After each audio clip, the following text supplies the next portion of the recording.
नमस्कार दोस्तों। स्वर्ण वामपंथी और उदारवादी इतिहासकार कुछ दिन बाद ये साबित कर देंगे कि अफगानिस्तान का बमियान और पाकिस्तान की जो स्वात घाटी है, जिनमें हजारों बुद्ध की मूर्ति को तोड़ी गई है, वो तालिबान और इस्लामिक कट्टरपंथियों ने नहीं तोड़ी। और ये साबित कर देंगे स्वर्ण वामपंथी और उदारवादी इतिहासकार, और ये भी साबित कर देंगे कि इन्हें ब्राह्मणों ने तोड़ा है, क्योंकि कलम पे आज तक इनका ही अधिकार है। मैं यहाँ स्वर्ण वामपंथी शब्द इसलिए उपयोग कर रहा हूँ क्योंकि ये दिखते सिंपल है, पर इनके पास अकूत संपत्ति होती है। इनको एजेंडा चलाने या लिखने के लिए पैसे मिलते हैं, जो फेक एजेंडा चलाते हैं। उदारवादी इतिहासकार इसलिए बोल रहा हूँ कि इनकी उदारता एक पर्टिकुलर थॉट प्रोसेस के लिए है, और इनकी कुंठित मानसिकता एक कमिटी के लिए है, जो बार बार इनके कलम के माध्यम से दिख जाती है। अभी देखिए, ट्विटर पर ट्रेंड चलाया जा रहा है, आर्टिफिशियली फेक ट्रेंड चलाया जा रहा है कि नालंदा को ब्राह्मण तोड़ा। आपको 10-15 इतिहासकार का लिखा हुआ दिखाया, नालंदा को बख्तियार खिलजी ने तोड़ा था, फिर भी आज ट्रेंड चलाया जा रहा है। ये और कुछ नहीं है, ब्राह्मणों की प्रति कुंठित मानसिकता है। मैं ब्राह्मण नहीं हूं, फिर भी मुझे पता है इतिहास के बारे में, हम लोग को पढ़ाया गया है और हम लोग पढ़े भी है कि नालंदा विश्वविद्यालय को बख्तियार खिलजी ने तोड़ा है। चलिए बमियान की बात कर लेते हैं। बमियान में भगवान बुद्ध की भव्य मूर्ति थी, और जिसे 2001 में तालिबान ने बारूद से उड़ा दिया था। ये तो हमारी हाल की घटना है। क्या वे स्वर्ण वामपंथी इतिहासकार और उदारवादी इतिहासकार या कुंठित मानसिकता से ग्रसित इतिहासकार इसको भी एक्सप्लेन कर पाएंगे? या पूरा जो अपराध है ब्राह्मणों के माथे में मढ़ा जाएगा? आज भी भारतीय लेखन, आज भी स्वर्ण वामपंथी इतिहासकारों के कब्जे में है। वो समाज का ऐसा इतिहास लिखने जा रहे हैं कि आप जाति मतभेद में बढ़ जाओ, जाति भेद में बढ़ जाओ, आपस में लड़ो, और ताकि हमारा देश कमजोर हो। ऐसे स्वर्ण वामपंथी इतिहास और उदारवादी इतिहासकारों से दूर रहे। देश सर्वोच्च है, तो देश के प्रति भावना भी सर्वोच्च रहना चाहिए। अभी हाल में ही एक घटना देखिए, माननीय ओवैसी जी जय फिलिस्तीन के नारे लोकतंत्र में लगाते हैं।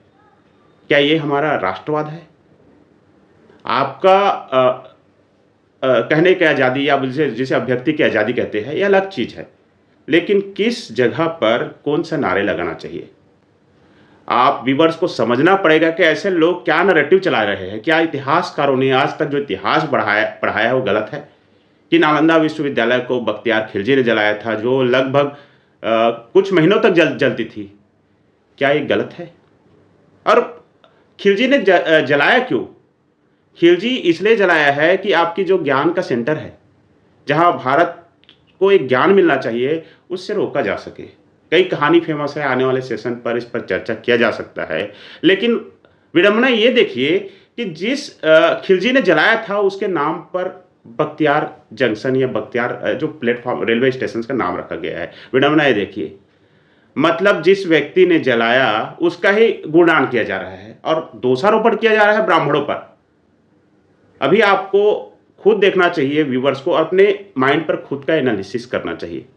भक्त और चमचे की जरूरत नहीं है यहाँ पे कि आप किसी ने बोला और मान के चले। आप खुद इतिहास टटोल के देखिए। जिस तारानाथ बुक का संग्रह, एक लड़की जो खुद को इतिहासकार प्रदर्शित कर रही थी, वो मेकअप लगा रही थी, आईब्रो बना रही थी, और आईब्रो बनाते बनाते इतिहास बता रही थी। ये पहले मेंशन तीनों सोर्सेज में बिल्कुल नहीं लिखा कि तुर्कियों या तुरुष्काज ने नालंदा को जलाया, पर नालंदा जली तो थी। इसका हमारे पास आर्कियोलॉजिकल प्रूफ भी है, पार्शियल बर्निंग का। अपर लेयर्स में ऐश डिपॉजिट्स हैं। नालंदा को तुर्कियों ने नहीं जलाया, तो फिर किसने जलाया? दोस्तों, अभी जो वीडियो चलाई जा रही है वो डॉक्टर रुचिका शर्मा का है। हिस्ट्री PhD JNU से पढ़ी है और हिस्ट्रियन है, खुद को सो कॉल्ड हिस्ट्रियन कहती है। उन्होंने तारानाथ बुक का रेफरेंस दिया। ऐसा कौन सा इतिहासकार है भाई, क्या किया इतिहास में उसने? अरे इतिहास जानना है तो आपके पास बहुत सारे बुक रेफरेंस है, बहुत हैंड सॉन्ग आए थे, बहुत सारे विजिटर उससे आए थे। उस टाइम के इतिहास के बुक लाकर देखे, तब पता चलेगा कि किसने जलाया था। और फिर अगर पंडितों ने या ब्राह्मणों ने जलाया होता, तो फिर ये रेलवे स्टेशन का नाम बख्तियार क्यों रखते? बख्तियार खिलजी के नाम पे क्यों रखते? सोचना चाहिए लोगों को कि नहीं, उसने ट्रेंड किया, हम लोग ट्रेंड किया, रिपोस्ट करते रहो। इससे क्या जाता है?